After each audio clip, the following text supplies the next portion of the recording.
Bismillahirrahmanirrahim. Alhamdulillahirabbil alamin. Wassalatu wassalamu ala asyrafil mursalin sayyidina Muhammadin wa ala alihi washabbihi ajmain. Amma ba'du.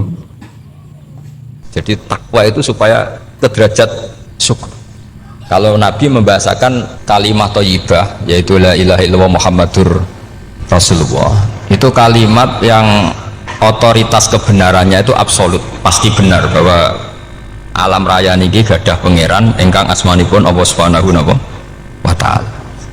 Tapi pengamalan niku, pengamalan la ilaha illallah itu harus ditalkin, diajarkan oleh orang yang spesialis ya, orang yang benar-benar mempunyai maslak. Maslak itu cara sampai kepada Rasulullah Shallallahu Alaihi Wasallam. Kalau tersemut ketika Mbah Mun sering ngendikan ihdinas siratal mustaqim siratal ladzina an'amta 'alaihim. Terus uniknya di surat Fatihah itu, ya Allah tunjukkan kami ke jalan yang benar. Itu bukan sirotoka jalan jenengan, tapi siratal ladzina an'amta. Sama ingat betul ketika Mbah Mun ngendikan Allah itu mboten saged ditiru. Wong Allah mboten dahar, mboten ngombe, mboten tidur. Sing saged ditiru niku nggih padha-padha manusa, sehingga disebut ihdinas siratal mustaqim siratal ladzina. Maka dalam disiplin ilmu sanad itu sampai ada kalimat ekstrim, man ta'allama bila syekhin fasyekhuhu setan. Itu tidak main-main ya. Artinya ketika orang lain menuduh dunia kiai katanya terlalu kayak kerajaan kecil, santri tidak pernah ngritik, itu keliru. Sebetulnya memang aturan ilmu itu diantaranya untuk ilmu agama itu harus pakai apa? Sanad. Bukti ini apa? Ihdinas siratal mustaqim siratal ladzina an'amta 'alaihim. Jadi untuk mengikuti jalan Allah niku harus mengikuti jalannya orang-orang yang telah engkau beri nikmat. Telah itu artinya finish. Finish itu artinya sudah meninggal. Sama ingat betul kalimatnya Mbah Mun, kalau kamu mengikuti orang, kalau ingin kebenarannya permanen, yang sudah meninggal. Potongan-potongan soleh dadakan ngeten kan nggak meyakinkan. Pas ngaji gayanya kok wong soleh, engkau mulai kumat meneh, soleh meneh, kumat meneh, itu kan nggak meyakinkan. Istighfar gini nangis, karek nonton dangdut gini nyesal. Terus apa ya? Nggak jelas, no? Terus gak kasil maksiat ya nyesal, gak kasil toat gitu. Nyesal. Itu nanti ikut partai wa akharuna atarafu bidunubihim kholatu amalan sholihah wa akharuna sayyi'ah. Jadi orang-orang zaman akhir itu nyampur aduk antara kebaikan dan keburukan. Kayak sampean sering sholat saf awal itu ya baik, tapi ya ono sombongi. Maksudnya ono sombongi kowe iku sapa wani kok ngarep. Maksudnya itu ya ribet kan. Makanya ada wali jadi wali itu karena kalau sholat itu di belakang. Alasannya aku izin mbek pangeran sawane kok ngarep. Jadi ilmu itu macam-macam. Bapak Rian sering dawuh, nak ana wong istiqomah ngimami masjid itu ya apik. Tapi nak keseringan ya perkarane ambisi mau digenti. Jadi istiqomah itu nak keterusan itu ya dadi ambisi.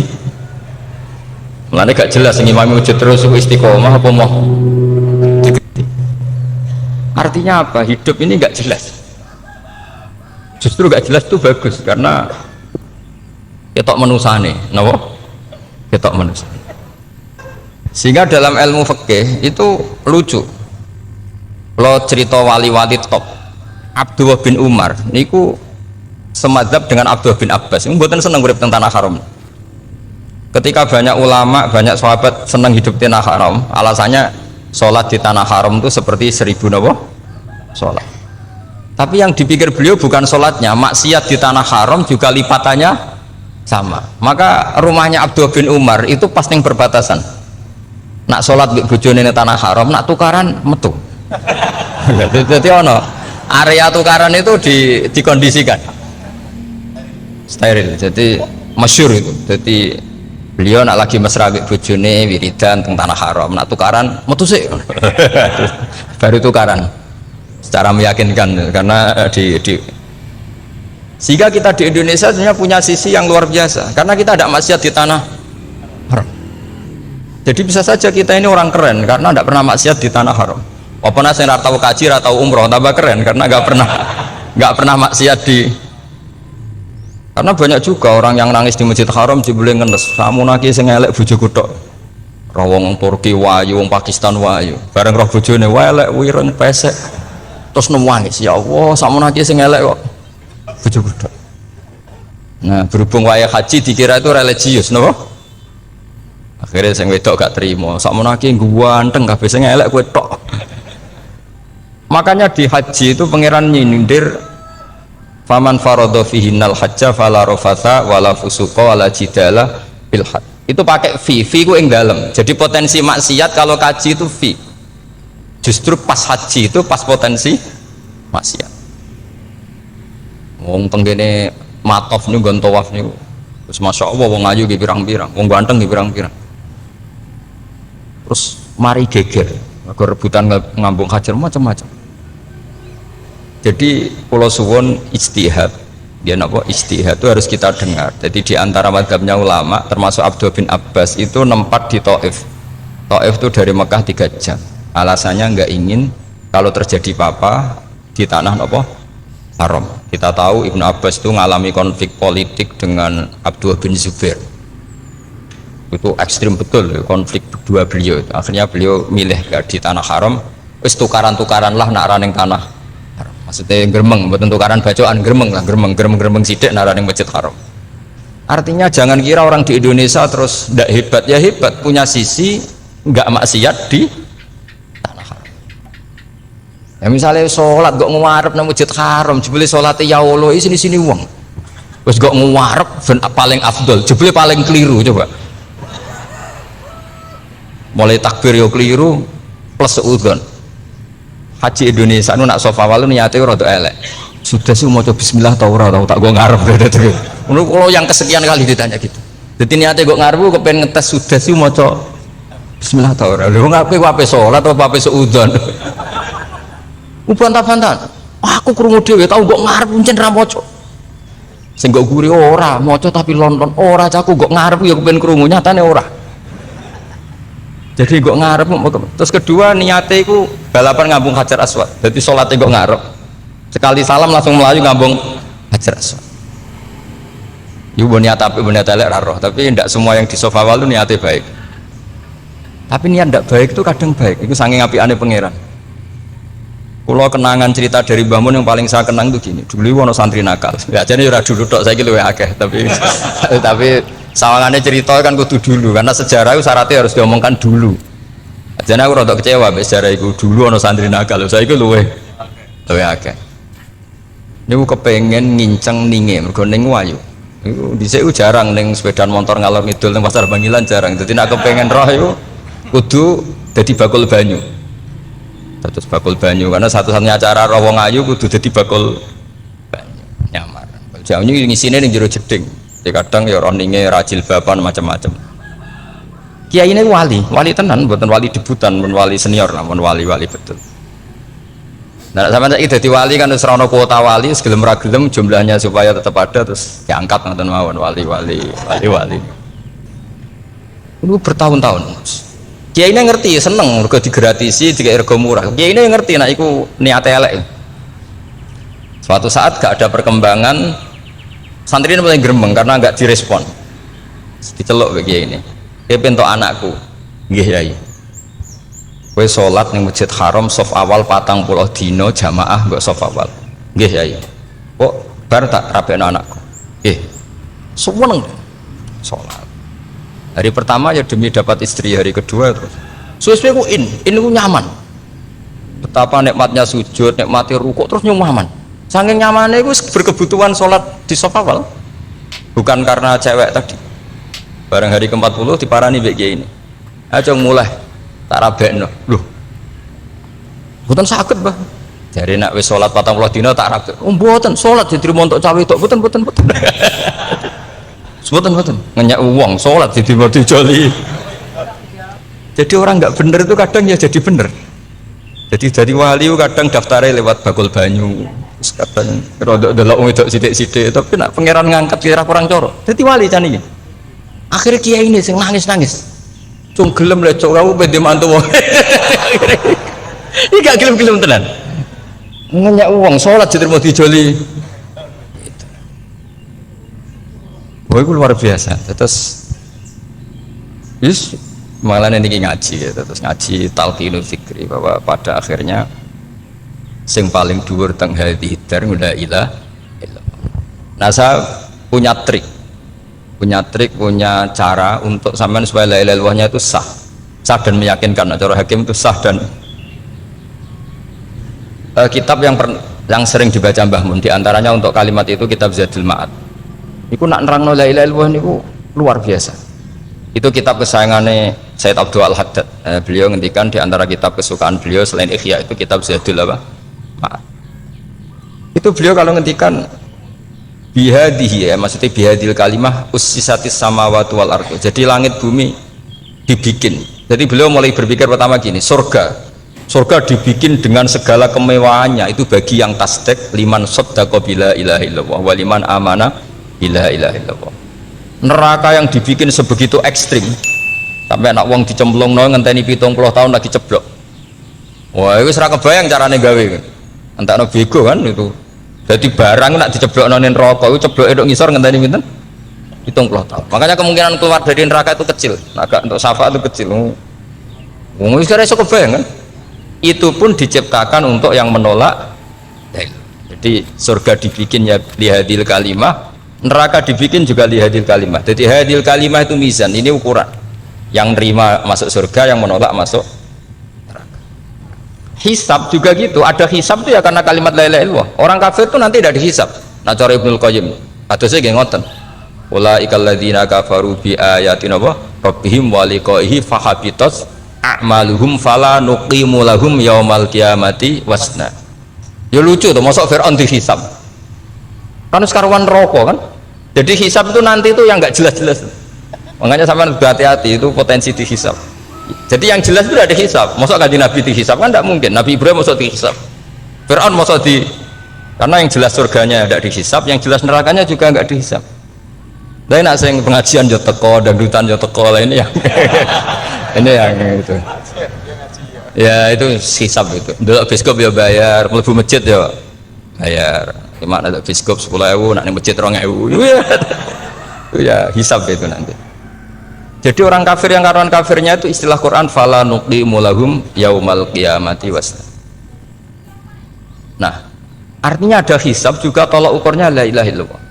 Terus wa bihadil kalimah bu isatir rasul. Karena kalimat ini rasul diutus untuk melatih la ilaha illallah. Jadi kalimat ini luar biasa. Tapi setelah jadi tahlil terus yang mau coba ngantuk, terus jumlahnya kakean kan, terus akhirnya gak sakral. Akhirnya la ilaha dikomentari suwi temen. Pemenang nak sing mimpin tahlil wong tuwek terkenal suwi lagi tahlil dipimpin mbah niki sing mburi mesti sambat wah suwi mesti. itu kriminal kita, itu kesalahan kita. Kalimat yang harusnya jadi tolok ukur surga neraka itu ukurannya kalimat itu, kemudian kita nganggap kalimat itu sebagai kalimat yang apa prop itu juga sampai ya. Makanya kalau suwon sing mimpin tahlil juga suwi-suwi lah la ilaha illallah ping 3 hadir terus bar niku semua ijazatnya hanya 3 kali itu kok udah dipirang-pirang niku. Tapi nak la ilaha illallah tolong gak hadir ya tak baleni nah dadi 6 kok gak hadir jebule ping 1000 pun ndak hadir lah ini yang masalah.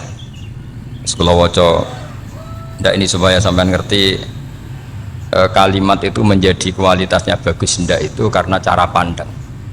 Itu tadi kalau sampean mikir surga dibikin semewah itu dengan fasilitas bidadari secantik itu semuanya kelas A, itu ya bagi yang menerima la ilaha illallah. Neraka dibikin se ekstrim itu juga bagi yang nolak. Jadi ini kalimat pembeda, makanya kalimat haqqin 'alaiha nahya wa 'alaiha namu. Terus wa biha wa 'alaiha. Ijazah gini usume usum. Wa biha wa 'alaiha. Tren ini gini wa 'alaiha wa biha. Wa biha nu pas wa 'alaiha. Enggak yang di sini umumnya. 'Alaiha nahya wa 'alaiha namut. Wa 'alaiha wa biha.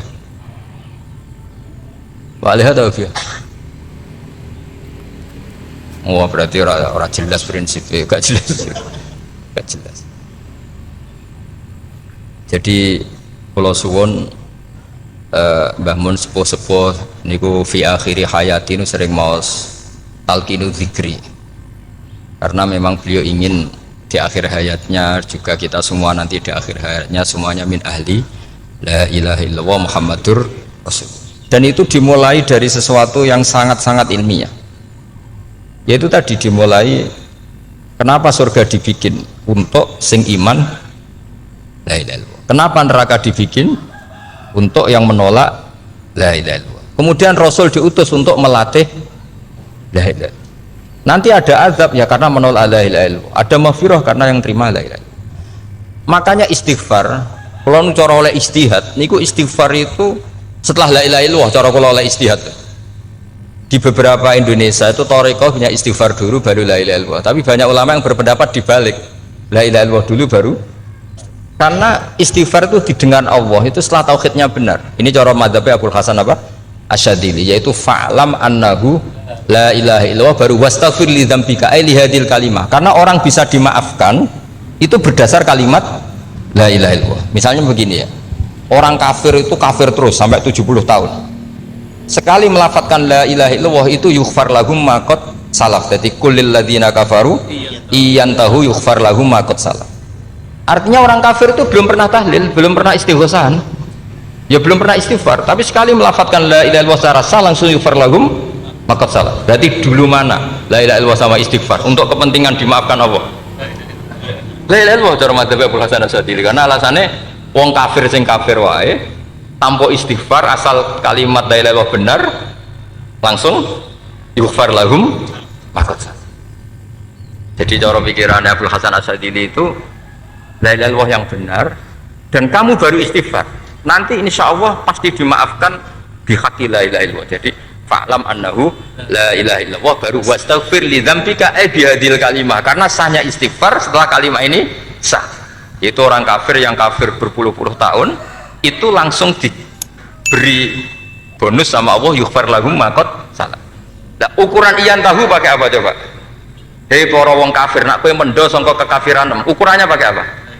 La ilaha illallah. Sekali la ilaha benar langsung yughfar lahum ma qad salaf. Makanya ketika ya Ja'far Shadiq, Sayyid Ja'far Shadiq, beberapa lama arja ayatin fil Quran adalah qulil ladzina kafaru iyantahu yughfar lahum ma qad salaf. Ketika mangane kan abet disiksa malaikat. Lha wong kafir 70 tahun Gusti. Mau celek lu pisan langsung jenengan sepuro. Mosok kula imam tahlil mboten jenengan sepuro. Tapi masalahnya nak malaikat, tapi kowe golek wajib lah iku semari perkara iku. Semari masalah kan. Bangsa ora ikhlas iku malah masalah.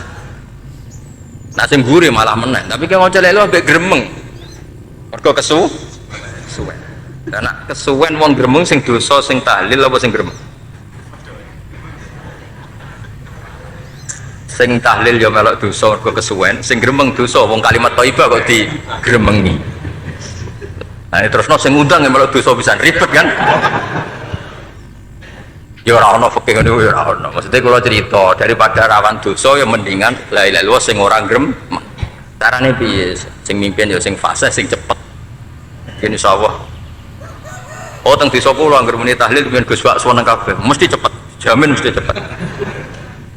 Kula ya sering ngomong, aku cepet lah luwih mati sing suwi. Mergo suwi mari dosa gremeng ya perkara. Lagi kan do sungkan mek kula. Nah, tengah adat masyarakat kan nggih sampai Gus sampai anak kiai kan sungkan dadi kiai-kiai sing tua-tua akhirnya melok cepet. Dan ini harus dielmoni. Saya ulang lagi ya. Sebetulnya dalam thariqah Syadziliyah itu la ilaha illallah dulu baru istighfar. Alasannya apa? Sihhatul istighfar itu ba'da sihhati la ilaha illallah. Jadi dia bawa nggih qulil ladzina kafaru iyantahu yughfar lahum ma qad salaf. Saiki intiha anil kufri, berhenti kekafiran dengan kalimat apa? La ilaha illallah. Itu langsung yughfar lahum ma qad salaf. Dan Allah ngendikan fa'lam annahu la ilaha illallah baru wastaghfir lidzam ai bihadil kalim. Artinya gini, bisa saja istighfar kita itu tidak didengar Allah karena tauhid kita tidak pernah benar. Mau ngelafat notok tapi tauhidnya tidak benar. Maka terus dibutuhkan latihan-latihan dari ahlul ilmi, misalnya kayak Imam Sanusi, kayak Imam Asy'ari, itu pelatihan-pelatihan la ilaha illallah dengan pemaknaan yang luar biasa. Misalnya begini, ambil saja la ilaha illallah itu dengan makna seperti ini.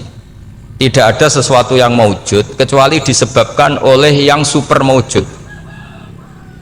Alam raya ini, langit bumi ini kadung berstatus maujud. Kan nggak mungkin yang maujud diciptakan yang tiada. Nak ngono mau hadhil maujudat khalaqaha wajibul wujud. Lah wajibul wujud ini yang bernama Allah Subhanahu wa ta'ala. Maka kualitas Anda iman tuh lebih tinggi. Selama ini kan enggak. Orang no pangeran kecuali Allah. Terus Allah itu yang siapa? Ya Allah yang siapa itu harus kamu berani mensifati. Allah belum pernah menceritakan dirinya di Quran kecuali beliau dia mensifati zatnya. Saya adalah sing khalaqas samawati wal arda misalnya. Saya adalah zat yang begini. Karena itu dengan cara itu bisa dikenali.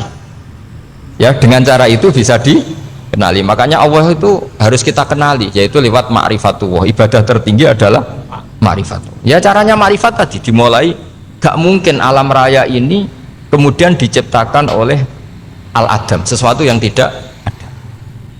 Pasti yang namanya maujudat diciptakan yang maujud.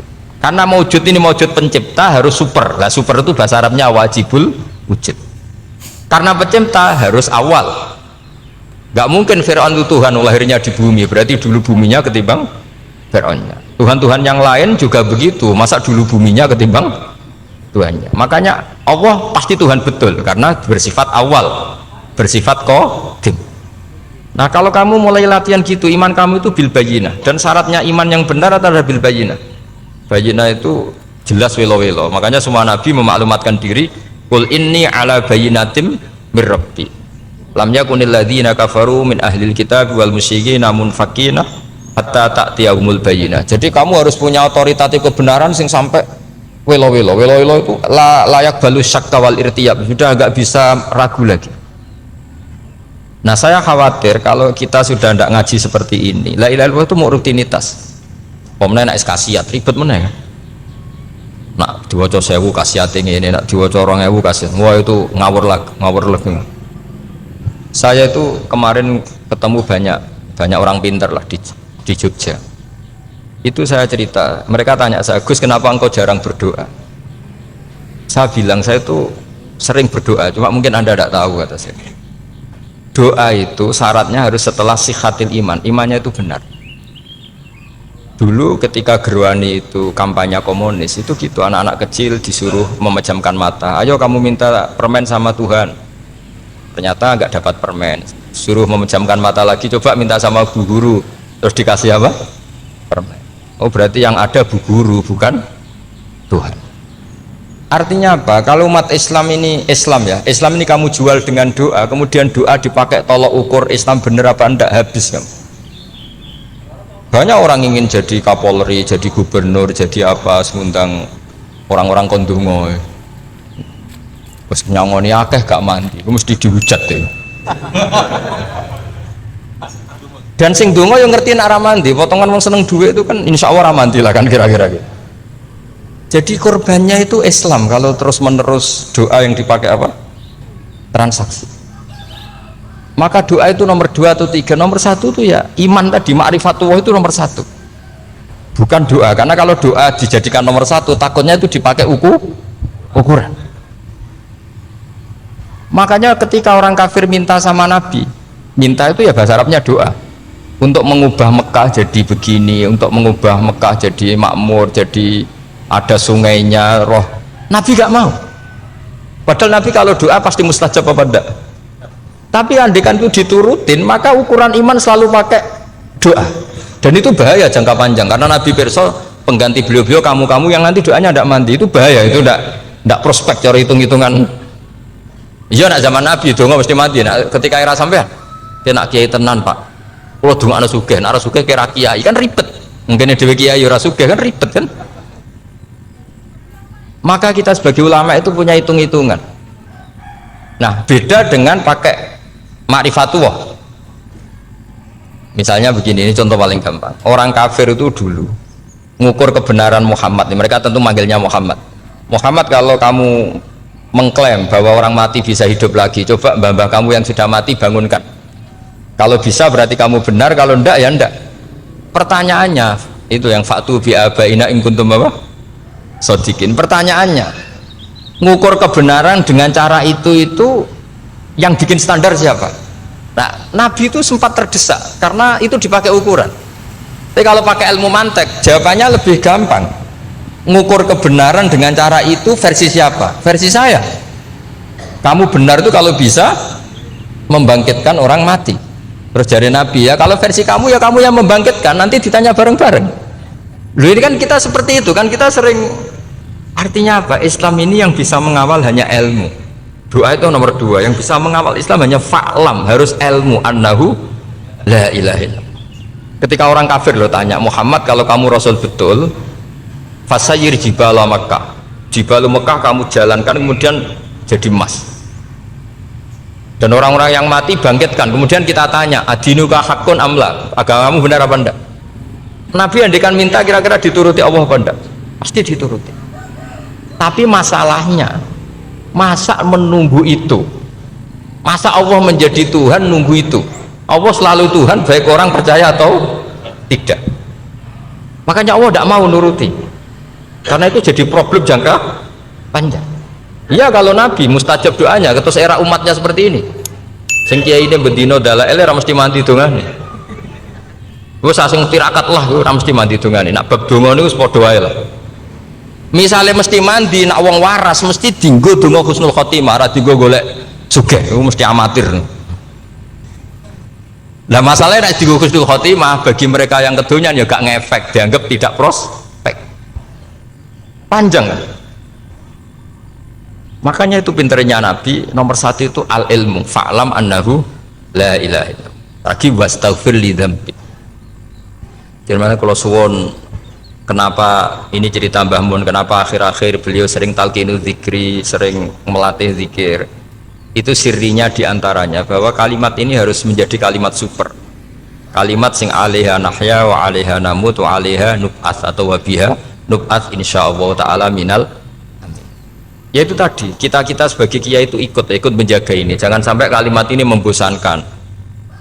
Tahlile suwi barbar segitu ono sing nyoal la ilaha illallah Muhammadur Rasulullah lane kurang panjang, wakaf ta ora terus panjang, bahwa agama ini dimulai hatta ta'tiyahumul bayyinah. Jadi sesuatunya harus benar-benar sampai jelas. Orientasi para ulama dulu itu cara menerangkan la ilaha illallah itu sampai difahami an bayyinatin. Makanya semua nabi memaklumatkan diri kul inni ala bayyinatin mir rabbi, sampai di situ. Dan semua cerita-cerita di tafsir Jalalain, di apa-apa itu ukuran kebenaran itu lam yakunil ladzina kafaru min ahlil kitab wal musyrikin namun fakina hatta ta'tiyahumul bayyinah. Monggo. Maka semua kita itu harus punya kecakapan untuk merangkai dalil. Kalau gak ada pengalaman saking kitab-kitab turos, kitab-kitab dulu. Itu ketika beberapa ulama ditanya, dulu ketika ulama-ulama dulu berdebat tentang apakah imanul muqallid, imannya orang yang tidak bisa berargumentasi tentang Tuhan itu diterima apa enggak, rata-rata ahli sunnah bilang diterima, tapi tetap dengan catatan itu potensi goyah. Itkul man qallada fit tauhidi imanu lam yakhlu min tardidi. Tapi ternyata ulama-ulama itu prakteknya juga mengajari masyarakat supaya ada sedikit dalil atau kepastian logika. Masyhur itu ulama dulu ketika tanya orang-orang Arab, orang-orang desa, ya Arabi, bima arafta rabbak, kamu kok tahu kalau Tuhan itu ada, itu gimana? Jawabannya mereka meyakinkan, al-ba'ratu tadullu alal ba'ir wa atharul aqdam yadullu alal masir. Ono tletonge sapi ya mesti ono sapine, ono asarul aqdam artinya ono tipake wong liwat ya mesti ono sing liwat. Sehingga itu sudah dianggap cukup, kalau ada makhluk ya ada khalik. Artinya terus menjadi gampang ketika Allah ngendikan misalnya am khuliqu min ghairi syai'in, mosok hadhil makhluqat sing maujudat kemudian khalaqahal adam, itu kan nggak ketemu akal. Maka termasuk kekaguman saya sama kitab Fathul Bari sarahnya Bukhari itu ngendikane wahada sing inda ahlil mantak yusama iltidzadan aklian, bahwa agama ini harus ada kenyamanan secara akal. Kalau Nabi membahasakan wajadah halawatal apa? Iman, Iman yang manis itu misalnya kita profesor, kita ilmuwan, kita seorang yang top, yang paling cerdas di dunia. Kemudian kamu secara agama didogma oleh pimpinan agama kamu. Kebetulan pimpinan agama kamu misalnya komunis. Terus diberi ajaran misalnya, hadhil maujudat khalaqahal adam. Yang maujud ini diciptakan ketiadaan. Kan mungkin profesor lah mesti stres. Piye? Wong Adam kok ciri utama ketiadaan ya layu asiru saya tidak ngefek. Bandingkan dengan misalnya kita goblok lah, petani lah, wong paling goblok lah misalnya. Diajari. Bumi ki ana mbah wonten. Terus sing gawe bumi ana ya ana wong barange ana kok sing gawe ra ana. Lebih gampang. Lah itu cara Fathul Bari. Hadaddin itu mudah sekali, sahlah qoriba. Kalau dalam baca Said Abdul Haddad itu hadil kalimah sahlah qoriba. Sahlah qoriba itu enak difahami karena ya sudahlah, kalau hadil maujudat ya khalaqahal maujud. Berhubung maujud ini maujud khaliq ya wajibul wujud, kira-kira maujud super lah atau kausa prima atau apa. Jadi segampang itu ulama menerangkan tauhid. Nah khawatir saya kalau penjelasan seperti ini sudah hilang terus mau wong takok kasihate nak maca sakmene paket ngene, nak sakmene paket ngene. Lah anak ramadi terus mental. Jute lek ilmu ya ngobos. Nah ini kan jadi tersangka. Makanya saya tadi bilang saya berkali-kali saya belajar tauhid, belajar ilmu mantek. Itu kepentingan saya hanya satu. Supaya orang familiar dengan logika la ilaha illallah.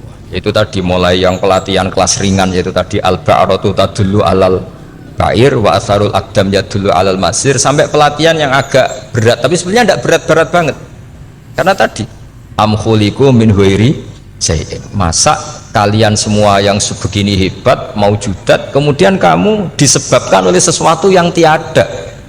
Wah iku mbok sampean profesor lah iku ora iso logika, wong barang ra ono kok nyebabno al-aqdam yadullu alal masih. Jadi ono teledong ya mesti ono sapi ini, ono tipak tracaane tak kaki ya berarti ono sing barli liwat. Artinya hadil alam ini atharun min athari kudrati.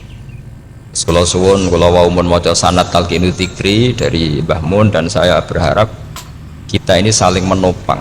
Makanya saya Gus Zofur itu sering belajar mantek sampai belajar usul fikih, karena nggak bisa kita tanpa ditopang ilmu-ilmu seperti itu, nggak bisa, karena banyak khurafat, banyak syubhat. Termasuk penumpang paling gampang adalah Anda berislam secara senang, secara ceria, supaya tidak kepikiran nyuwun sewu pindah agama atau pindah ke yang macam-macam. Makanya diantara rumusnya Islam itu rodi itu billahi robba. Rodi itu puas, sampai cari di kamus, ridho itu puas, marem. Ojo mbok maca di pangeran Allah pah-pah. Makanya kalau berharap jenengan jangan sering berdoa, nanti gampang kecewa karena potensi tidak mandinya lebih tinggi gitu loh. Jadi pokoknya seneng pangeran ku sapa sing gawe langit bumi, sing ngekek oksigen ora usah bayar, sing aku elek lah ya payu rabi, nyifati pangeran sing wis terjadi lho. Ora usah bayangno, wah aku njaluk jadi bupati ya ora njaluk sugih, ribet. Lho kula kecelok wong alim mboten nate nyifat donga nemen-nemen. Sing wis kliwat ya. Ngaku ya wong narukan nyatane payu rabi. Umume wong di mobil kuwi di mobil. Umumnya wong bingung ya sering melok bingung, sudah sebetulnya. Lho kok sampean kok ora top ya coba. Wong melarat sekolah ya ora tamat, ya tetep oleh menghirup napa oksigen.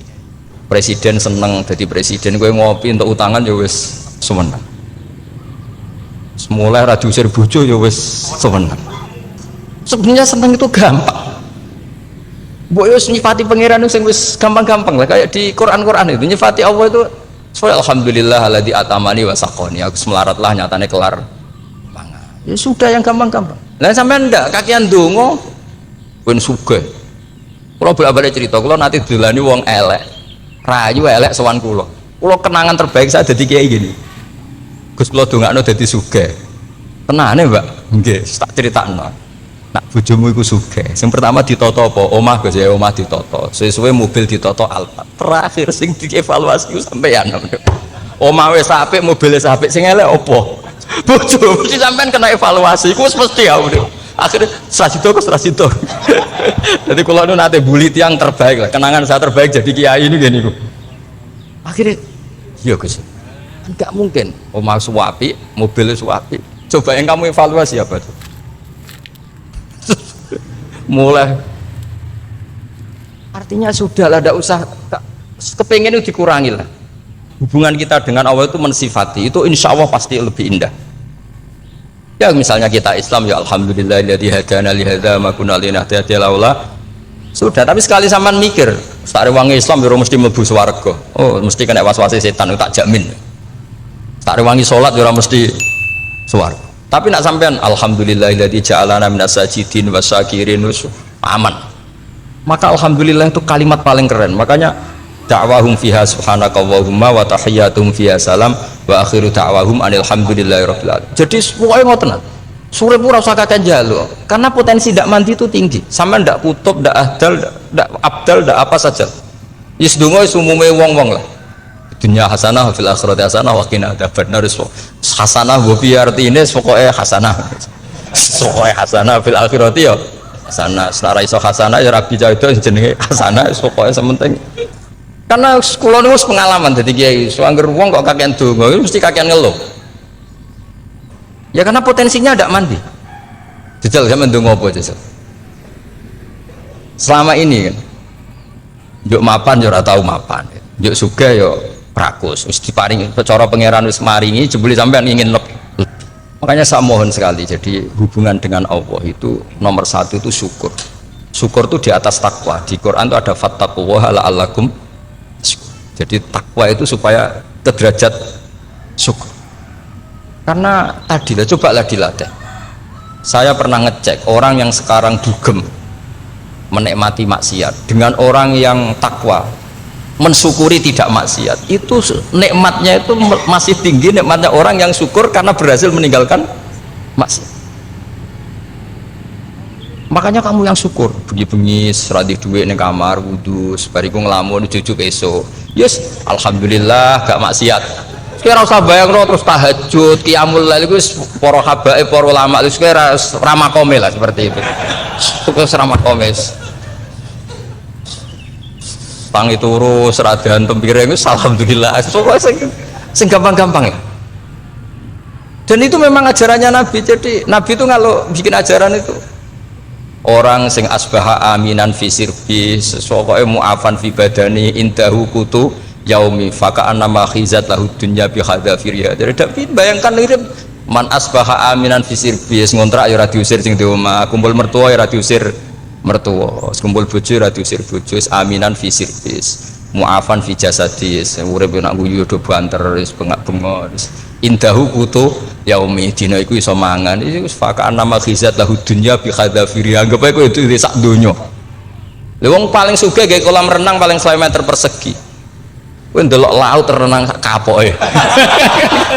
Pokoke urip sing gampang itu. Kok senengane repot to? Senengane repot. Pokoke kula kepengin niku jenengan syukur lah. Pokoke lho nggih malah niki pokoke niki kampanye syukur lah. Pokoke karena tadi coba yang biasa donga-donga nu dikurangi lah. Syukurnya dulu yang lho sampean tak arani. Doa yang mandi itu dimulai apa? Asana Allah. Tinggi mana doa dengan syukur? Syukur. Nabi itu kalau berdoa itu nyifati Allah panjang sekali. Alhamdulillah hamdan katsiran terus wa hamdan wa fi ni'amahu wa yukafi mazida ya rabbana lakal hamdu kama yanbaghi li jalali wajhika azimi sultanik la nuhsi sana'an 'alaika anta kama athnai ta'ala nafsik antal muqaddim wa antal muakhir. Wus panjang. Sampean kan gak muqaddimah suwidi. Dongane sing wis gak dia 13 wis kalau kan sering mau ikhya itu kalau muji pangeran itu sampai lupa Imam Ghazali saking panjangnya. Taman delok donga-dongane Nabi itu kalau muji Allah itu panjang sekali dongane sithik nak jenengan muqaddimah alhamdulillahirabbil alamin sampai angob pas donga ya Allah ya Rabbana temenan blas gak dia 3 itu. Jadi saya mohon sekali, agama ini harus bifarohin wa syukurin. Kalau donga yang paling kalau kenang sama Mbah Mun gini, usfarihi namuna amin. Semuanya kita itu, pokoknya senang. Banyak, kalau suwun lah. Pokoknya beragama terus senang. Rodi itu bila Eropa, rodi itu kalau anak makna ini marem lah, marem di pangeran Allah itu marem. Atau Sayyidina Ali lah. Kafani izzan antakuna li robban wa kafani fakhran an akuna laka abdan. Pun Gustin tek bangga kula dadi manusa mergo pangerane jenengan. Cara di pangeran Fir'aun kan yo ribet wae. Terus mati tenggelam dadi ton. Terus wa kafani fakhron an aku nalaka abdan. Kula nu seneng banget mergo dadi kawulane jenengan. Misale dadi kawulane presiden ya iso coplok. Kawulane menteri kadang ketangkep KPK. Kawulane wong sugih kadang bangkrut. Ribet kan? Makanya beliau ngendikan kafani izan antakuna li robban wa kafani fakhron an akuna laka napa abdan. Terus niki kula radi provokatif lho. Semergi zaman akhir sampai pandemi ngeten wis ra syukur ribet. Setelah saya jadi kiai dan penelitian, saya itu berkali-kali didatangi dokter, tentara, juga polisi. Mereka sering bilang gini, Gus saya ini dokter negeri. Saya ke NTT, ke Papua, karena saya muslim, berkebutuhan Islam, maka dibikinkan musola, dibikinkan masjid. Kalau kiai tidak bisa, bikin sendiri urunan mau narik siapa itu. Mau narik tarikan di jalan yang mau nyumbang siapa. Tapi kalau kebutuhan negara, karena tugas negara, ya difasilitasi negara dan tidak dianggap misionaris karena negara. Itu juga di beberapa negara yang non muslim kayak di Argentina, di Venezuela itu ada masjid, ada kajian Islam ya karena duta besar dan itu aparat negara. Disinilah kearifan para ulama berkoalisi dengan umarok dengan makna yang positif bahwa agama ini harus ditopang umarok, sistem negara. Tentu di situ ada tentara, ada polisi, ada macam-macam. Kita sebagai kiai juga nggak berdaya di depan para bandar narkoba apa-apa kalau nggak ada BNN.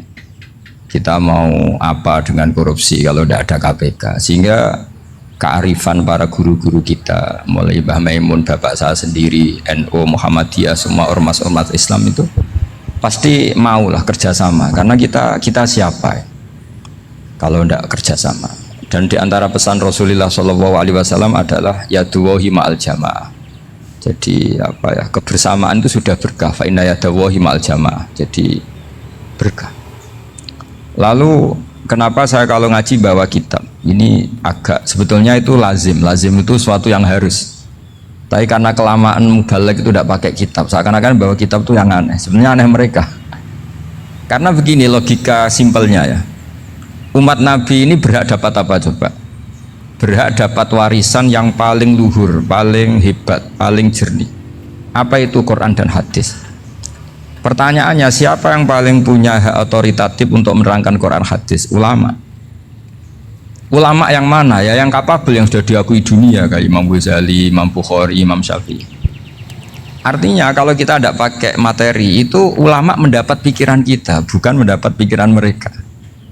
Saya ulang lagi, kalau kita tidak pakai materi yang otentik, yang orisinil, umat ini mendapat pikiran kita, bukan pikiran mereka. Maka saya berusaha supaya teman-teman atau semua umat Islam dapat pikiran-pikirannya Imam Ghazali, pikiran-pikiran Imam Bukhari, pikiran-pikiran Abdul Qasim Al-Junaidi, kejernian-kejernian Abu Yazid Al-Bustami.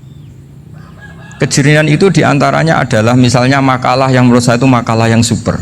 Jadi untuk ngadepi krisis karena COVID atau karena apalah, itu lama dulu sederhana sekali.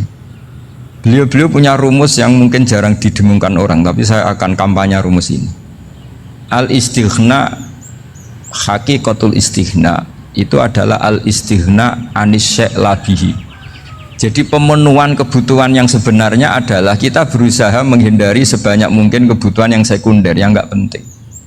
Bukan memenuhi semua yang kita inginkan. Jadi misalnya begini ya, kalau kita lapar, itu keinginan kita itu makan enak apa asal makan? Tentu jawabannya asal makan yang sehat. Tapi kalau nuruti nafsu kita, makannya yang enak, teman makan ya enak, terus di warung yang favorit. Ini kan satu kebodohan. Kenapa untuk makan saja butuh definisi sekian banyak? Yang kita harus kecewa, warung favoritnya bisa sudah tutup, atau kita ke sana harus macet. Ribet. Yang benar-benar arif dan bijaksana itu adalah al-istighna anisya. Sesuatu yang tidak mendesak itu jangan jadikan kebutuhan. Sehingga kalau kita puasa misalnya, semua makanan itu enak karena kita sangat lapar. Sehingga Abdul Qasim Al-Junaidi ketika ditanya, ma'idamu to'am, lauk makanan itu apa? Jawabannya lucu, alju, lapar. Kalau kamu lapar ya semuanya enak. Ini sudah mulai hilang. Kita bilang makan enak itu ya sate, ya gulai, ya pizza yang kita senang. Akhirnya apa? Untuk nikmati nikmatnya Allah itu kita jadi ribet. Apalagi yang orang-orang fasik harus ditemani perempuan yang tidak halal misalnya, atau harus ada ajudan, ribet. Nah pertanyaannya, orang yang ribet sama yang nggak ribet itu pinter mana? Pinter yang nggak ribet. Nah ini kearifan-kearifan yang mulai hilang. Lalu siapa yang bisa mewarisi itu? Ya ulama. Jadi ulama itu cara berpikir sebenarnya simple. Makanya mereka sering kalau tahajud itu, di antara makalah Sayyidina Ali paling terkenal dan yang menjadikan beliau punya derajat yang luar biasa itu adalah kafani izzan antakuna li robban wa kafani fakhron an akuna laka abdan. Ya Allah, saya ini sudah begitu mulia, begitu terhormat dan sangat-sangat terhormat karena yang menjadi Tuhan itu Engkau. Jadi rumus pertama itu karena menjadi Tuhan itu Engkau. Hanya Tuhan yang abadi, Tuhan yang pertama, hanya Tuhan yang al-awwal.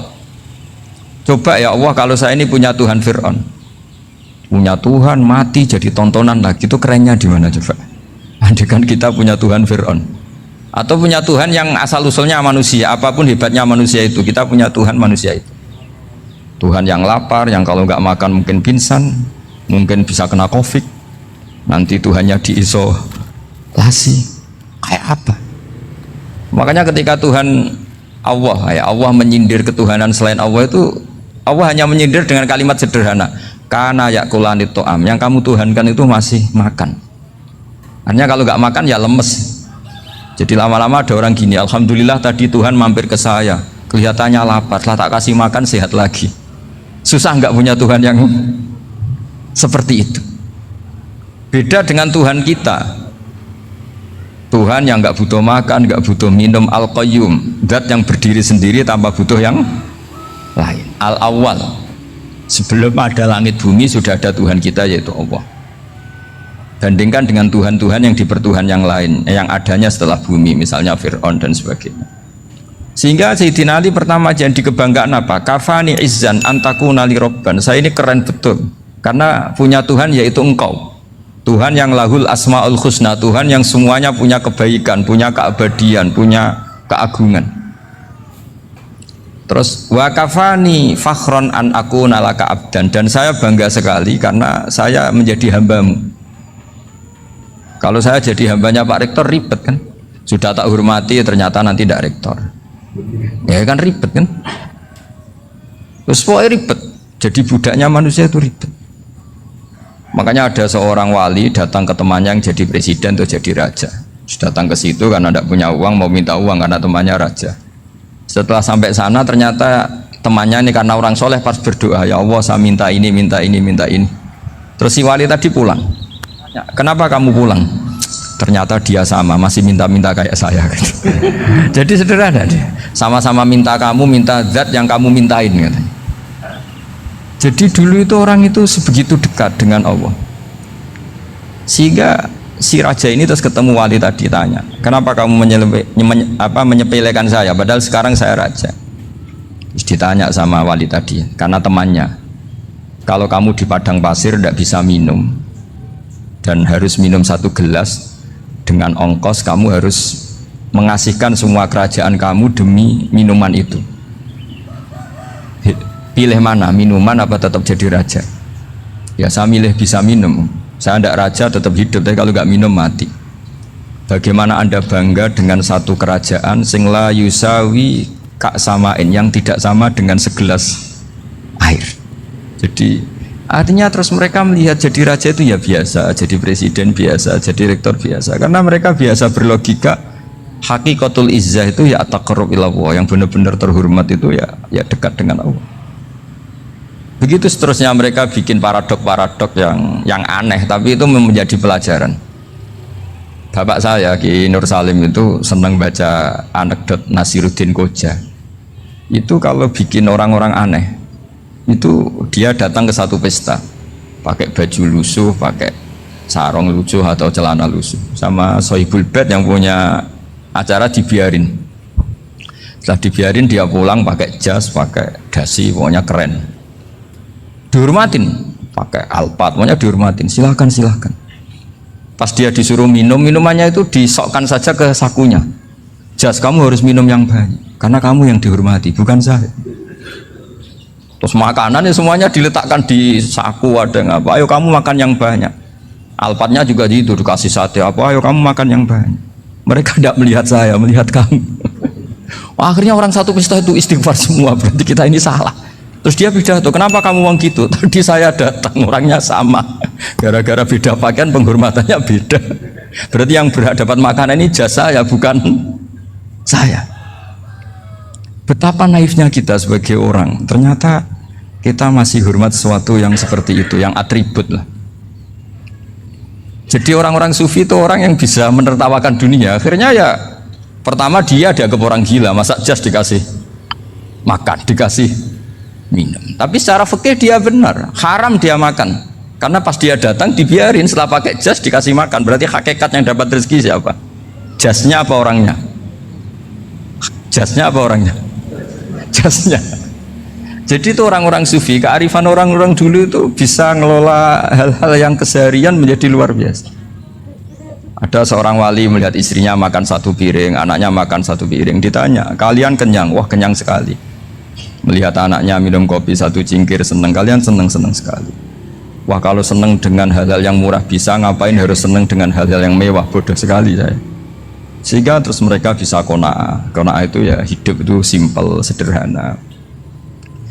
Jadi tentu saya tidak akan ngomong yang muluk-muluk, selain itu tidak bidang saya juga apa ya, kita ini butuh obat di kondisi COVID seperti ini, butuh kesederhanaan, butuh apa ya, istighna tadi. Kita harus istighna billah an ghairillah. Jadi sudah cukup bahwa Allah ini segalanya. Sehingga tadi saya dengarin himnenya Unisula, yang paling saya kagum adalah dimulai dengan kalimat-kalimat thayyib. Di antara tugas suci Nabi Ibrahim dan semua nabi adalah wa ja'alaha kalimatam baqiyatan fi aqibi. Nabi Ibrahim itu nabi yang diberi gelar Allah. Dia adalah nabi yang menjadikan kalimat tauhid itu kalimat yang abadi. Fi akibih, di anak turunnya, di semua generasinya, baik anak turun karena gen maupun karena pembinaan, karena pendidikan. Ini penting sekali saya utarakan karena apa? Satu kehidupan itu sebenarnya digerakkan oleh kata-kata, oleh mutu kalau oleh bahasa modern. Sehingga banyak ulama mengatakan al-ibarat kutun li'ailatil mustami'in, bahwa redaksi atau moto atau pegangan hidup itu penggerak kehidupan. Sehingga sebetulnya manusia itu digerakkan oleh kalimah-kalimah itu, oleh moto-moto itu, oleh prinsip-prinsip hidup itu. Misalnya orang Palestina itu tiap hari ke pasar gitu. Mereka ke laut itu. Ditanya, kenapa tidak takut tembak Israel? Jawabannya lucu. Kena tembak ya mati, nggak makan ya mati, nggak kerja ya mati. Ya sudah, sama-sama mati ya, mendingan aktivitas normal. Tapi saya tidak menyarankan itu untuk melawan COVID. Ini cerita saja nanti. Kamu jangan provokator itu, karena ini wilayah sensitif. Jadi banyak orang yang poligami, kalau ditanya alasannya gitu, istri satu ya cerewet, dua ya cerewet, mendingan 4. Ya banyak ya gitu. Tapi ada yang kebalikan, istri satu cerewet saja hampir jantungan, apalagi 4, tinggal matinya kan gitu. Itu semua yang menggerakkan itu kalimat. Kalimat itu satu pegangan. Banyak orang loh yang nggak ingin jadi rektor tuh banyak loh Pak Bejo. Jangan kira semua dosen ingin jadi rektor. Melihat rektor sibuk rapat mempertahankan reputasi Unisula, terus sering pegang kepala. Ngapain repot-repot? Jadi tukang sapu aja dapat gaji, ngopi, rokokan, selesai. Bodoh amat jadi rektor, mikir orang banyak. Banyak loh orang yang nggak ingin jadi presiden tuh banyak. Karena ngopi nyaman, nggak ada yang ganggu. Mau tidur sampai jam 9 siang juga nggak ada yang ganggu. Sehingga mereka melihat pegawai negeri itu gak keren, orang kok diatur jam, disiplin. Itu memang cara Allah membagi rahmat. Mau kamu apakan coba? Cara syukurnya dia seperti itu. Bapak saya dulu tuh sering ngajarin saya, diajak jalan-jalan pagi-pagi. Melihat orang ngopi, makan uduk itu bapak seneng. Kok enak jadi wong awam. Ngene esuk-esuk nyemak bocah kesel kabeh kono enak ngopi rokokan. Bapak kadang iri sama orang awam itu iri. Sudah gitu berharap masuk surga kan enak, sudah gitu. Tahu-tahu mati, tidak tahu ke surga apa ke neraka ya tidak tahu. Jadi, nah orang dulu itu orang yang bisa mensederhanakan dunia, sehingga ya sudah cara bahagia. Makanya saya alhamdulillah saya ini kerjasama sama UII sama beberapa kampus. Memang amdan itu sengaja. Kampus itu ya punya sistem yang nggak bisa mewakili sistem kiai. Kiai juga punya sistem yang nggak terwakili oleh kampus, juga sebaliknya saling melengkapi. Saya sering ketemu rektor UII, rektor kampus-kampus Islam. Mereka cerita, Gus, pendidikan pondok harusnya dimodernkan gini-gini. Saya bilang, kalau pondok modern kayak kampus itu nanti saya ketemu Allah tidak bisa jawab. Kenapa Gus? Saya beri contoh gini. Kalau misalnya perempuan perawan lah atau apa saja, namanya perempuan, mau tanya tentang menstruasi atau haid. Kalau semuanya sistem kampus, dia harus kuliah dulu. Registrasi dulu, kuliah dulu, bayar dulu. Dan dapat jawabannya nunggu mata kuliah pas itu. Bandingkan kalau sistem pondok, saya tuh sering ke pasar sama anak saya dicegat sama ibu-ibu. Gus, anak saya ngalami gini-gini, keluar darah terus menerus, nggak 6 hari tapi 1 bulan penuh. Itu hukumnya apa Gus ya? Nanti saya mau sowan ke jenengan. Nggak usah sowan, di sini aja. Ya sudah, sebelum mengeluarkan darah yang rutin seperti itu biasanya haidnya berapa hari? 6 hari, ya sudah ikut yang 6 hari, yang lainnya istikhadah. Ngoten tok Gus, ya udah ya. Begitu terus di masalah udhiyah, Pak. Ya coba kalau semuanya pakai sistem kampus, daftar dulu, bayar dulu. Jadi ini nggak ada jawabannya, nunggu mata kuliah itu baru dapat jawaban. Itu biasa nggak sholat bertahun-tahun karena belum ada jawaban tentang itu. Ya itu kalau misalnya orang mati, tahunya cara apa memulasara jenazah itu nunggu kuliah dulu, pas mata pelajaran itu dulu, baru menangani orang mati. Berarti orang mati itu tergeledak semua. Tapi kalau kiai kan enggak. Kesini orang mati terbakar, kalau dimandiin malah badannya copot-copot, itu gimana hukumnya? Ini ada orang mati Gus Kendat, ini disolati apa enggak? Ada orang mati apa itu oplosan ya, itu disolati enggak? So sering ditanya gitu. Gak usah registrasi Pak Rektor, gak usah registrasi, gak usah daftar, gak usah seminar. Makanya kalau orang kampus wani kiai itu ya kualat tenan itu, karena ini yang on time ya. Tapi pondok seperti saya ya ikrar seikrar-ikrarnya pentingnya kampus karena melatih efisiensi waktu, disiplin, tata kelola manajemen sehingga kita ya hormat. Tapi tadi kita harus saling melengkapi sehingga saya tunjukkan ke publik bahwa saya hormat sekali sama polisi, sama tentara. Coba kita bisa apa ngadepi bandar narkoba kalau enggak polisi? Bisa apa coba menjaga NKRI kalau enggak tentara? Begitu juga ya sudahlah, kita memang fa inna yadallahi ma'al jamaah, kita berkah itu kalau bersama-sama, tidak bisa kita sendiri. Nah lalu orang kayak saya itu ya beberapa kali sebetulnya saya itu ditawanin jadi doktor honoris causa apa. Kekhawatiran saya satu Pak Bejo, takut pas nggak punya uang itu dokter gak di duit kan gak pantas gitu. Jadi repot gitu, daripada beban lah sudah lah nggak usah dokter. Jadi kalau nggak punya uang ya pantas, terus kalau ngebis ya pantas. Suatu saat kalau mati nggak ada yang hadir ya pantas, nggak dokter gitu. Kalau sudah dokter kok masuk neraka, dokter kok masuk neraka, kayaknya apalagi rektor kampus Islam kok masuk neraka itu kan kok kayak nggak pas itu. Misalnya rektor Unisiola ditanya mungkar nakir nggak bisa kan, kayak gimana gitu. Makanya harus sering ngaji saya supaya nggak malu di depan mungkar nakir. Masa rektor ditanya mungkar nakir nggak bisa, harus berani bentak, ini saya rektor loh Pak mungkar nakir. Masa kalau wali-wali dulu berani. Masyhur di cerita wali-wali ditanya marabbuka manabuka, saya ini guru tauhid kok kamu tanya marabbuka manabuka, yang ngotok kamu tidak pernah ngaji, enak aja tanya. Jadi wali-wali itu ya rileks ngadepi mungkin. Saya yakin rileks wali di Bang Pak Rektor, saya yakin itu. Karena wali itu lebih dekat Allah. Sehingga orang dulu itu, saya ulang lagi ya, ada satu kearifan namanya hidup itu apa?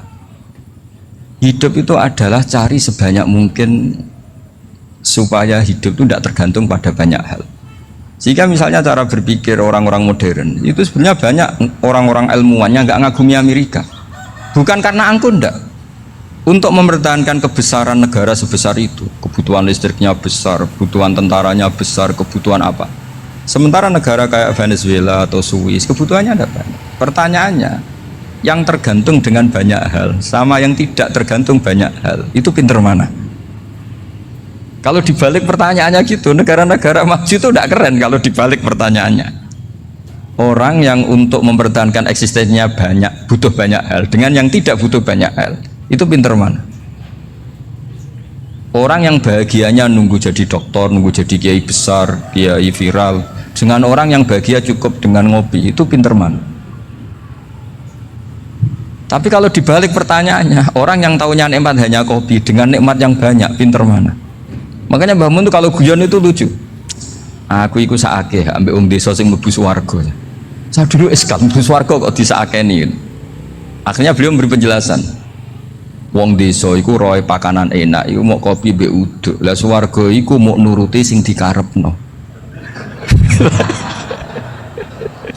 Akhirnya semua mangan wis ngopi, nguduk, ngopi ora roh pakanan liyane iku ora roh. Nasi mandi ya ora roh, pizza ya ora roh apa-apa. Terus saya bilang, wah lah niku nak nganti selera tentang wanita cantik. Iku juga sederhana. Rodok pesek ya wis cantik, rodok ireng ya wis. Apa bidadarinya seperti itu karena saking enggak pengalamannya. Jadi surga itu kan nuruti apa yang diinginkan. Kira-kira keinginan orang kampung kalau di surga itu apa coba? Makanan apa coba? Ya, nggak senengnya ketemel gemblong gitu. Artinya malaikat lebih suka nangani surganya orang-orang kampung di Bang Pak Rektor. Ini sudah ribet ini. Makanan apa saja sudah dicoba ya. Terus kalau di mall tahu orang macam-macam, seleranya macam-macam pasti. Enak mana kalau sampean jadi malaikat pelayan surga? Suka ngelayani orang kampung apa yang orang kota? Orang kampung kan. Jadi ya itu guyon ya, guyon tapi itu menjadi pikiran kita bahwa orang yang banyak kebutuhan itu sebetulnya banyak kebodohannya karena menggantungkan kebahagiaannya dengan banyak hal. Makanya Imam Syafi'i ngendikan istighna itu apa? Al istighna anisya'i, yang dikatakan kecukupan adalah berusaha sebanyak mungkin banyak hal tidak kamu butuhkan, bukan memenuhi semua kebutuhan kamu karena nafsu kamu ini tidak ada batasnya gitu. Kalau kamu penuhin nggak akan selesai. Itu ada perempuan yang kurang cantik itu minta doa saya, Gus doain suami saya kaya, terus tak guyonin, terus nggak minta. Kalau suami kamu kaya, yang pertama dirubah itu apa? Rumah Gus, supaya rumah saya bagus. Kedua apa? Mobil, supaya mobil saya bagus. Nanti yang dievaluasi itu kamu. Mobil bagus, Alphard, rumah mewah, istrinya kamu, pasti itu dievaluasi. Langsung nggak usah sudah gini aja kan. Jadi pertama yang dievaluasi itu kaya itu, coba kalau suami kaya itu yang dievaluasi pertama rumah ya, rumah ganti, setelah itu apa? Mobil. Kira-kira berikutnya akhirnya harus bagus, nggak jadi. Nabi Ibrahim itu pernah minta umur panjang, keren umur panjang, sama Allah nggak dijawab. Datang orang tua gitu mertamu ke Nabi Ibrahim, terus disuguhi dikasih kurma. Apa itu kok kurma apa? Anggur yang sudah matang sekali, sudah dimakan. Setelah dimakan meler keluar lagi, dimakan lagi meler lagi. Terus Nabi Ibrahim masuk lagi ke kamar, ya Allah doanya tak cancel, nanti kalau saya tua kayak itu. Jadi Allah itu nggak jawab langsung tapi ngirimkan itu. Akhirnya ya Allah nggak jadi, nanti takut itu. Saya pernah ngalami jadi kiai tadi, ada ibu-ibu ya kurang ya nggak pati cantik lah, suaminya tuh miskin sekali, minta doa saya supaya kaya, bareng tak kasih pertimbangan itu udah nggak usah nggak jadi. Jadi itu kearifan. Tapi kearifan ini harus kita tanamkan. Saya nggak bisa membayangkan Indonesia yang besar ini andai kan tidak ada kona'ah nerimo ing pantum. Coba sekarang ada Covid, andai kan Indonesia tuh kayak Perancis. Saya beberapa kali punya tamu orang yang hidup lama di Perancis, bahkan dapat istri orang Perancis. Itu dulu nggak begitu mencintai Indonesia, tapi setelah di Perancis 2 tahun, wah Indonesia hebat.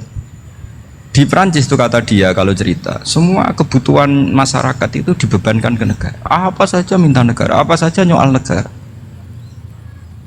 Sementara Indonesia Coba kalau Indonesia mengalami seperti ini kok tidak ada konaan rimo ing pantum, bisa kios Indonesia.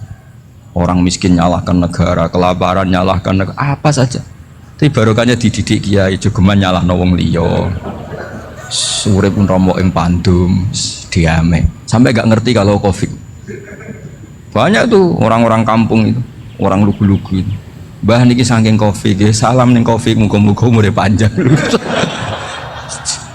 Dikira Covid itu nama orang yang ahli sosial itu. Mbah niki dana saking Covid.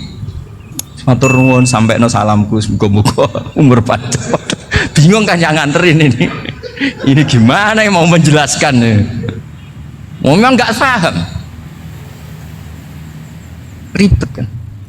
Tapi saya pastikan bahwa dengan keadaan seperti ini kita bahagia, kita stabil, itu jelas barokahnya kalimah tadi, moto tadi atau pegangan hidup tadi. Makanya disebut al-ibarat qutun li ailatil mustami'in, bahwa redaksi atau kata-kata atau pegangan atau filosofi hidup apalah namanya itu adalah penyemangat. Penyemangat. Karena kata-kata ini memang luar biasa. Ketika sahabat perang demi kebenaran, zaman itu ya pasti benar karena yang dibela Nabi. Dulu itu kan enak zaman Nabi, yang dibela mesti benarnya, musuhnya mesti salahnya. Jika dulu itu memang harus tegas. Kalau sekarang mau tegas gimana? Yang kamu bela tidak mesti benar, musuhnya tidak mesti salah. Ribet kan kalau misalnya saya tukaran sama Pak Rektor, kamu mau bela mana kan bingung. Saya tidak mesti benar, saya tidak Nabi. Pak Rektor apalagi nggak mesti benar lagi kan? Ribet kan? Jadi kalau kita mau perang sekarang itu mau pede gimana? Enggak. Makanya banyak ulama sekarang tuh mau tegas tuh nggak berani karena ya banyak hal yang abu-abu lah wilayahnya, misalnya pilihan presiden atau pilihan bupati, pilihan menteri. Kamu mati-matian bela itu, yang kamu bela tidak mesti benar, musuh kamu tidak mesti salah. Misalnya pilihan bupati, wah ini kabupaten ini baik kalau bupatinya ini, yang satu bilang ini, terus tim suksesnya kamu tanya, kamu yakin? Ya tidak juga. Lah kenapa semangat? Kan saya botohnya, paling alasannya ya itu aja, bukan yang lain. Beda dengan zaman Nabi, nabinya mesti benar, Abu Jahalnya mesti salah, kan enak aturan mainnya jelas. Singkat cerita dalam perang itu banyak sahabat yang ngalami luka, ngalami apa gitu. Kemudian curhat ke Nabi, ya Nabi gara-gara derekkan jenengan, ngikuti jenengan saya harus ngalami seperti ini, seperti ini. Ngiranya orang itu diapresiasi sama Allah keluarnya, ternyata sama Allah gak diapresiasi, malah diturunkan ayat intakunu ta'lamuna fa innahum ya'lamuna kama ta'lamun wa tarjuna minallah malah yarju. Kalau kamu sakit karena perang, orang-orang kafir itu ya sakit, itu saja berani padahal demi kekafiran. Wa tarjuna minallah malah yarjun, padahal kamu punya nilai lebih yaitu berharap kepada Allah yang mereka tidak punya. Saya jadi kiai itu ya kadang mangkel, karena yang benci ya benci, yang seneng itu ngel-ngel loh kayak Pak Bejo. Jadi semuanya ribet. Nah iya, yang benci ya ganggu, yang seneng ya ganggu, tambah nemen. Seribet. Tapi kalau sudah ingat bandar narkoba, mereka berhadapan dengan polisi, kadang ditembak karena kesalahannya terlalu fatal. Antar persaingan mereka juga bisa tembak-tembakan karena merebut pasar narkoba. Itu saja mereka berani. Kok kita yang jadi kiai kadang dicium tangannya, dihormati gak berani, hanya takut apa ya, musibah-musibah kecil lah, atau problem-problem kecil. Nah iya, kalau kita bandingannya gitu. Kalau kamu mau tahajud kedinginan, itu masih nanti dihisap Allah itu gitu. Maling ayam itu keluar malam-malam hanya dapat ayam, itu gak takut dingin, ya gak takut digebuki masa. Kamu mau tahajud saja takut dingin. Makanya nanti hisapnya orang soleh itu nanti dijajarkan orang dolim, terus diperbandingkan. Wah itu habis kamu kalau itu. Jadi misalnya Unisola mau rapat, tapi ini malam, kalau malam dingin nanti sama masuk angin. Wah anak-anak pang di perapatan aja berani kamu. Kalau sudah perbandingannya gitu tuh ribet kita nanti. Makanya itu kalimat itu moto atau filosofi hidup. Sehingga diulang lagi nasihat itu. Iyam saskum korhun fakodu masal koma korhum mislu.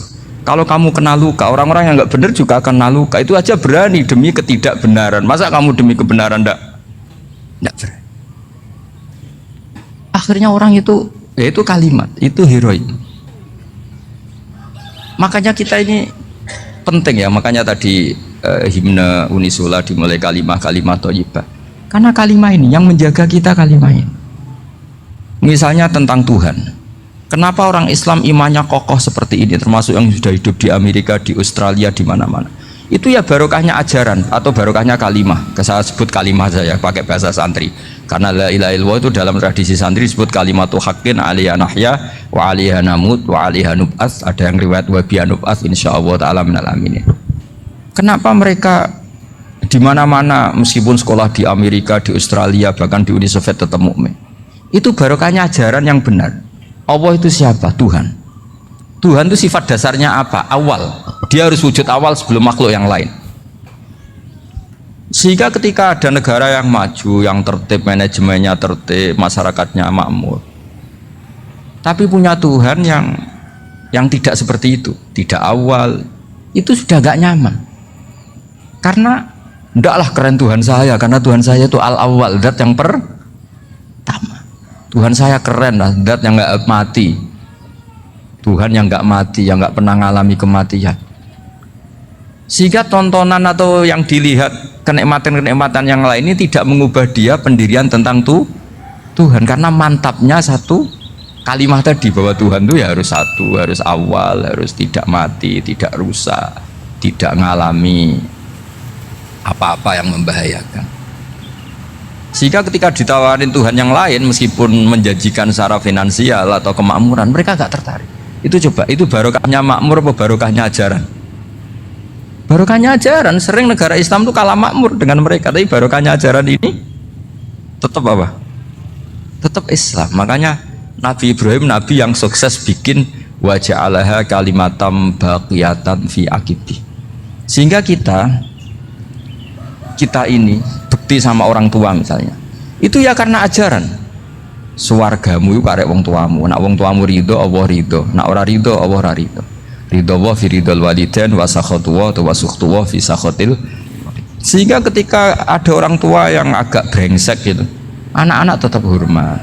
Punya orang tua yang miskin, yang sudah miskin, tukang tombok nomor, banyak kan di kampung gitu, ya tetap hormat. Coba kalau dari awal kita ngajari orang tua kamu hormati ya, kalau baik, kalau tidak usah, bisa geger Indonesia. Tapi barokahnya ajaran-ajaran itu Indonesia tertib karena ada ajaran. Nah ini di sini pesantren dan Unisula semua harus berkontribusi membuat ajaran yang benar itu adalah ciri utama Islam. Sehingga Islam ini dimulai dengan ajaran kalimatu haqqin alaiha nahya wa alaiha namut. Sehingga kita tenang seperti ini. Saya ini termasuk kiai yang tenang, meskipun kata orang banyak saya ini kiai besar, tapi termasuk kiai yang paling tenang, termasuk yang paling tenang. Karena saya ini pakai mazhab orang-orang hebat. Saya berkali-kali cerita, orang kayak Imam Syafi'i itu orang yang luar biasa. Saya berkali-kali cerita, orang yang tadi nyium tangan kamu ya Imam Syafi'i, di belakang tuh ngerasani kamu, menghujat kamu. Jawabannya enak saja, berarti saya alhamdulillah orang yang wibawa. Buktinya di depan saya nggak berani. Jadi enteng saja. Diceritain sebagian kampung, sebagian separuh dari warga kamu itu gak suka kamu. Ya bagus lah gak suka saya, gak akan utang duit saya. Dimana-mana orang utang itu karena teman dekat. Kalau gak seneng pasti minimal gak utang, gak pinjem mobil, gak pinjem apa. Berkah mana yang seneng sama yang gede? Jadi dianggap enteng saja. Semua yang dialamin dianggap enteng saja. Misalnya punya istri pemarah, ya baguslah marahin suami. Kalau marahin tonggo malah ribet. Jadi kamu harus terima kasih kalau dimarahin istri. Baguslah marahin saya mah, kalau marahin tonggo ribet. Jadi enteng saja. Tapi kita sekarang tuh karena nafsu ya, sehingga menghadapi hidup ini ribet. Ulama dulu kalau mau mati itu senengnya bukan main. Sudah lama saya ini ingin gak maksiat. Kayaknya gak maksiat paling efektif itu mati. Ya tidak apa-apa Gusti, kalau sebaiknya mati ya mati aja. Enteng saja. Jadi melihat kematian itu akhir dari segala keburukan atau potensi keburukan. Apapun baik kita sekarang, suatu saat mungkin kita nggak baik. Yang bisa menghentikan ketidakbaikan atau potensi ketidakbaikan itu apa coba? Mati kan? Berarti mati itu mengerikan apa menyenangkan? Mesti kamu tidak berani menjawab. Meskipun secara ilmu kamu berani, tapi secara rasa agak berani kan? Saya ulang lagi ya, yang bisa menghentikan keburukan atau potensi keburukan itu apa coba? Apa? Kematian. Berarti kematian itu menyenangkan atau menyusahkan? Apapun kamu tidak berani jawab karena kamu agak-agak duniawi itu kelihatannya. Tapi secara ilmu kamu tahu kan kalau mati itu tidak buruk-buruk banget. Karena apa? Itu akhir dari segala keburukan. Sehingga Nabi ngajarkan kalimat itu begitu luar biasa. Allahumma ahyini maka natil hayatu khairan li wa tawaffani maka natil wafatu khairan li. Nabi melihat dunia itu begitu indah. Ya Allah, kalau saya ini hidup, anggap saja hidup ini ziyadatan li fi kulli khairin, menjadi modal saya menambah segala kebaikan. Jika suatu saat saya mati, anggap mawon rohatan li min kulli syarrin, itu akhir dari segala keburukan saya. Sehingga mati hidup ya baik karena di situ kita bisa berkontribusi beramal soleh. Mati juga baik karena mengakhiri segala keburukan. Nabi nate ngendikan lagi, ajaban li amril mukmini inna amrohu kullahu khair. Orang mukmin itu mengagumkan, semuanya baik. In asobathu na'ma syakara fakana khairan lah. Kalau baru dapat nikmat dia syukur, maka itu baik. Wa in asobatu dharra sabara. Kalau dapat masalah mereka sabar, itu juga baik. Sehingga orang mukmin dua sisinya pasti baik. Itu juga kalimat, maksudnya moto atau pegangan hidup. Nah berikut ini saya beri contoh, ini kenangan saya, ini contoh terakhir. Masalah jadi orang terkenal maupun tidak. Di sini dicontohkan Imam Ghazali di halaman 367 di kitab saya 367, juznya 3 di kitab Ihya Ulumuddin. Di sini beliau cerita betapa untuk menjaga ikhlas sebaiknya orang itu tidak terkenal, tidak syuhrah, tidak terkenal. Oke, itu kita sepakat ya, karena kalau terkenal mungkin orang dipaksa publik dengan tanda kutip untuk selalu berbuat baik, tapi karena jaim lah, jaga image atau apa. Tapi ketika dibalik pertanyaannya, kamu rela yang terkenal itu orang nggak benar, sementara yang orang benar itu nggak terkenal. Lalu masyarakat tahunya yang tidak benar. Kalau pertanyaannya dibalik gitu, orang baik wajib terkenal enggak? Kalau pertanyaannya dibalik seperti itu. Dokter yang benar tidak terkenal, yang malpraktek terkenal. Kamu ingin kondisi seperti itu? Gak ingin kan? Kampus yang bagus gak terkenal, yang kampus yang bagus gak terkenal, yang gak bagus. Nah, artinya apa? Gara-gara olah kata, olah pikiran, ini logika jadi rubah. Lagi-lagi apa? Jawaban itu ada di kata-kata sebetulnya. Makanya bab-bab seperti ini tidak usahlah kita berdebat, berpolemik. Sebaiknya orang itu humul, menutup diri, apa sebaiknya orang terkenal, itu nggak perlu seperti itu. Sudah terserah Tuhan saja. Makanya saya mulai dulu ngaji sampai sekarang itu ya tidak punya punya ikon tertentu atau punya website tertentu, enggak. Sudah terserah pangeran. Sudah. Saya juga tidak sok suci materialistik atau enggak, ya tidak mikir saya. Bukan apa-apa ya, karena saya ini kiai, jadi biasa urusannya sama Allah, tidak sama makhluk. Jadi pusing kalau sama sarah-sarahnya makhluk itu pusing. Meskipun rektor kalau nasihati saya pasti tidak saya terima, itu tetap makhluk, itu sudah ada ngefek. Kalau saya itu sudah ada itu. Bukan karena saya sombong, ya memang makhluk betul gitu. Bukan cuma nasibnya bejo aja, tapi makhluk tetap makhluk. Saya beri contoh ya. Ini makalah yang ditulis Imam Ghazali. Ya. I'lam aslahaka Allah anna aslal jah wa intisarus sayyid atau sayyidi wal istihar wa huwa mazmum itu. Balil mahmudu al khumulu illa man saharahu wa ta'ala linasri dini min ghairi takallufi talabi syuhrati minhu. Jadi kalau kamu ingin ibadah kamu selamat, ya kamu jangan terkenal. Tapi resikonya adalah kalau kebaikan itu tidak terkenal, maka gak dikenali. Kalau gak dikenali berarti masyarakat hanya punya percontohan yang tidak baik, karena yang baik tidak terkenal. Jadi itulah ulama-ulama dulu. Jadi apa-apa itu dibanding-bandingkan. Kemudian nanti kelihatan, jawabannya itu kelihatan. Jadi ulama dulu itu biasa ngarang misalnya afatun nikah, sisi negatifnya nikah, harus ngurmat istri, harus macam-macam, kalau terlantar itu ya dosa. Seperti tadi Pak Marsudi cerita, kalau orang ngapalkan Quran itu takut lupa, kalau lupa itu jadi dosa. Pertanyaannya, kalau semua orang takut lupa, takut dosa, semua orang nggak hafal Quran karena potongan-potongan lupa. Cara berpikir tidak seperti itu. Kalau berpikir ya namanya hafalan ya inginnya hafal, kan nggak ingin lupa. Lah nanti kalau takdirnya lupa karena hal-hal yang dimaklumi oleh syariat itu nggak yang termasuk dosa. Yang dosa itu lupa takwiri udhrin syar'iyyin, lupa yang tidak ada sebab yang apa? Syar'i. Tapi lupa bawaan EQ-nya tidak bagus, lupa bawaan sering dibentak. Oh itu nggak masalah karena bawaannya orang tertekan itu ya lupa. Coba kamu hafal Quran, terus punya kredit jatuh tempo, pas hari itu aku yakin nggak cerdas sudah. Itu bawaannya orang tertekan itu pasti lupa. Jadi ya saya teruskan ya. Jadi terus ada makalah yang sangat bagus sekali tentang itu. Saya baca ya.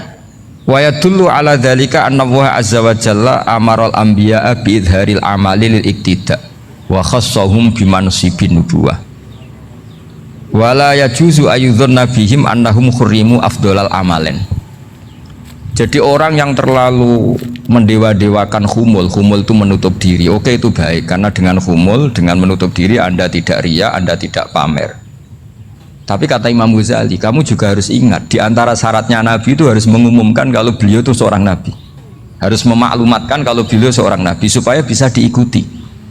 Caranya sholat harus diumumkan sehingga Nabi itu mengatakan harus jamaah, karena dengan cara jamaah itu bisa shollu kama ra'aitumuni usolli. Coba kalau Nabi sholatnya nggak diperlihatkan, kamu harus sholat yang benar, caranya gimana ya Rasulullah, itu rahasia. Bingung nggak kira-kira? Bingung nggak? Ya misalnya amal rahasia selalu lebih baik. Terus ada pertanyaan, Nabi ngendikan kamu sholat yang benar, caranya gimana Nabi? Ya itu rahasia. Terus gimana coba?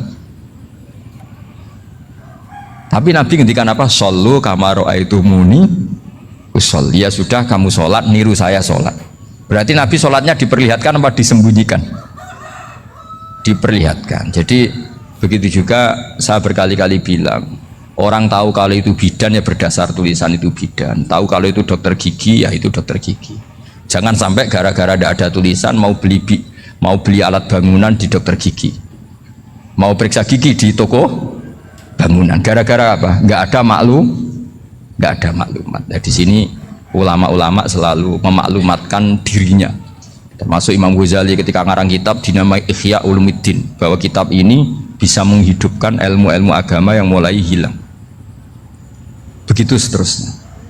Jadi ini ngaji ya, jadi orang itu harus ngerti ya, jadi jangan nuruti emosi sendiri atau logika sendiri bahwa saya suka humul, ya monggo, agama Islam menyediakan sarana itu. Uzlah itu ya punya sisi kebaikannya sendiri, tapi syuhrah terkenal asal tidak nuruti nafsu juga punya sisi kebaikannya sendiri. Setidaknya umat ini punya satu master kebaikan yang mudah diakses.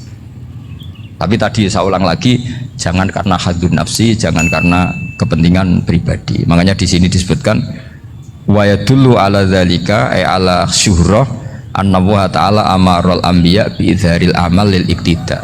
Allah selalu memerintahkan para nabi kalau ngamal kebaikan ya harus dimunculkan supaya bisa ditiru. Yaitu tadi kita tidak bisa bayangkan kan kalau misalnya Nabi menyuruh kamu harus sholat yang benar, kemudian sholatnya Nabi sembunyi. Lalu ditanya, Nabi saya niru siapa? Wah itu rahasia, kamu nggak boleh lihat sholat saya, saat takut tidak ikhlas. Ribet kan? Sehingga jamaah itu statusnya tetap harus. Nah bedanya harus ini ulama berpendapat harus yang apa? Fardu kifayah. Tapi fardu itu maknanya harus. Tapi bukan berarti kalau nggak jamaah sholatnya nggak sah, nggak. Tetap, tapi statusnya jamaah tetap apa? Harus. Nah barokahnya harus ini orang yang baru sholat, sholatnya langsung benar karena ada yang diikutin. Coba kalau mantan dukun baru sholat terus sholat sendiri, itu mesti mirip mantra itu. Karena dia tidak ada master percontohannya. Tapi barokahnya ada master, orang paling bodoh pun kalau sholat ya benar, karena standar ada komandonya, ada imamnya. Sehingga Imam Ahmad malah berpikir keras. Syarat sahnya sholat itu harus jamaah. Cara pikirannya Imam Ahmad keras sekali beliau. Jika kalau orang sholat sendiri kok ada orang lain yang maunya berjamaah harus bayar, orang itu harus bayar demi sahnya sholat. Itu madzhabnya Imam Ahmad. Tapi kalau madzhab Syafi'i hanya mengatakan itu fardu kifayah, yang kalau satu komunitas gak mau melakukan semuanya apa? Dosa. Ya jadi ini sebelum sesi ringan tanya jawab, hanya 2 saja tanyanya, nggak boleh banyak-banyak, nanti nggak pulang-pulang saya. Jadi tak baca lagi biar dapat berkahnya Imam Ghazali. Wa qala qaumun asirru afdalu minal alaniyati. Terus kata sebagian ulama al alaniyah itu afdal minas sirri. Terus diperbandingkan baik yang mana amal dipertontonkan sama ndak. Terus kata Imam Ghazali, kalau orang itu bisa jaga tidak riya, maka sebaiknya dipertontonkan karena kebaikan harus yang muncul, bukan yang tidak baik yang muncul. Makanya ketika memaklumatkan diri sebagai ingin jadi generasi khairah ummah, itu kalau diterjemah itu kan wow, khairah ummah, umat terbaik. Itu kan kayak agak angkuh. Tapi nggak apa-apa, itu nggak apa-apa. Masa kita kampanye siap degradasi moral kan ya lucu kan. Masa jualan gitu kan ya lucu. Kita memang ingin mengkhidmati ummah, berbakti dengan umat, membantu supaya jadi generasi khairah ummah. Nggak apa-apa, dimaklumatkan supaya dengan itu umat punya sarana. Oh kalau ingin jadi khairah ummah, kuliah di sini. Jangan lalu enggak gitu. Ya sama kita dokter, maklumatkan saja dokter gigi, dokter kandungan, dokter bedah. Sehingga orang kalau mau bedah ya jangan ke dokter kandungan. Jadi barokahnya maklumat ya. Jadi saya mohon sekali ini, saya sendiri sebetulnya orang yang nggak siap terkenal sebetulnya, tapi ya sudah terserah Allah saja. Kalau itu cara Allah menyebar kebaikan, ya monggo. Pokoknya kita tawakal saja sama Allah Subhanahu wa Ta'ala. Assalamualaikum warahmatullahi wabarakatuh. Bismillahirrahmanirrahim. Assalamualaikum warahmatullahi wabarakatuh. Kembali lagi bersama saya Mas Misbah tentunya di channel Santri Ngopi. Pada kesempatan kali ini saya telah menayangkan kajian ilmiah Kiai Haji Bahauddin Nur Salim, dan di sini saya memberi judul yaitu Ijazah Kalimah Zikir La ilaha illallah Muhammadur Rasulullah. Nah, untuk teman-temanku, terima kasih yang telah menonton. Jangan lupa tinggalkan like, komen, dan juga share sebanyak-banyaknya. Semoga itu menjadi amal kalian. Semoga kita keberkahan ilmu yang manfaat dan barokah. Amin ya rabbal alamin. Sekian dari saya. Wassalamualaikum warahmatullahi wabarakatuh.